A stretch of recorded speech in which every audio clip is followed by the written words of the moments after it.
extrêmement ému de l'accueil des frères, des amis, de tous les compatriotes. Je suis vraiment ému. J'ai quitté le Tchad, ça fait 17 ans. Et j'ai connu un peu de va-et-vient. Mais je suis vraiment ému. Je suis vraiment de cet accueil extrêmement chaleureux et extrêmement enthousiaste. Avec des pleurs, avec des youyou, avec des rires. Voilà. Et je remercie Dieu, vraiment le Tout-Puissant, de m'avoir fait revenir ici et de m'avoir fait rencontrer les parents. À qui ou à quoi avez-vous pensé quand vous avez foulé le sol du Tchad? C'est très difficile de dire qu'est-ce qui est le premier ou bien la première chose à qui j'ai pensé. Mais j'ai pensé beaucoup à mes parents, surtout à mon père que je n'ai pas vu mourir et que je n'ai pas assisté à son enterrement. J'ai pensé à cela. Et vous savez que depuis 2 ans, je suis confiné sans aucune information. Et quand je suis sorti, on m'a dit beaucoup, on m'a appris la mort de beaucoup de parents, beaucoup de frères, de beaucoup de collègues. Donc celui du président Déby, par exemple, ou vous le saviez? Oui, dont lui. Donc ça aussi c'est quelque chose qui m'a fait trotter la tête depuis que je suis monté dans cet avion. Vous arrivez à un moment où la réconciliation est dans l'air du temps. Est-ce que vous avez un message à l'endroit du peuple tchadien?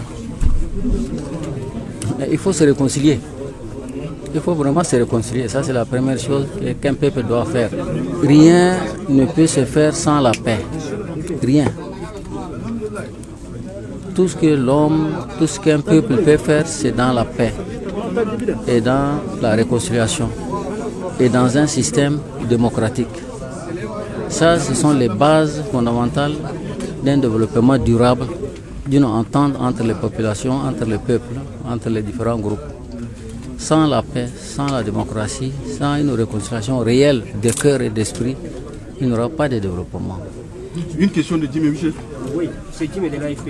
Mais qu'est-ce qui a permis votre libération? Est-ce qu'il y a un accord qui a été signé entre vous et votre cousin, le PCMT? Bon, d'abord, en parlant de ma libération, je vais d'abord remercier tous ceux qui sont, tous les Tchadiens, tous les gens non tchadiens, tous les frères, tous les compatriotes, tous les collègues qui se sont mobilisés de par le monde à travers les réseaux sociaux, à travers des manifestations, à travers des discours, à travers tous les moyens possibles et qui ont plus ou moins facilité cette libération. Et je voudrais en particulier remercier, comme vous le dites, mon frère, mon petit frère, le président du comité militaire. Il a déployé beaucoup d'efforts. Il a envoyé beaucoup de messagers qui sont venus. J'étais un de ces messagers, la première personne qui m'a visité et qui a informé le monde entier que je suis encore vivant. Et ensuite, c'est suivi par l'ambassadeur du Tchad en Égypte. Ils sont beaucoup mobilisés. Et ensuite, il y a eu aussi la contribution très essentielle du sultan du Qatar, de son Altesse Tamim Ben Hamad, qui a aidé les autorités tchadiennes et qui a appuyé les démarches des autorités tchadiennes et qui a fait certainement des pressions aussi sur le pays qui me détenait. Ensuite, donc je voudrais vraiment remercier le petit frère et le sultan de tout mon cœur. Et ensuite, il y a eu beaucoup de manifestations des organisations internationales, des organisations humanitaires Je pense en particulier à l'UNESCO, à HCR, dont j'ai un papier, au HCR, à l'UNESCO, aux organisations culturelles, humanitaires, etc. Donc, on peut savoir les raisons de votre arrestation.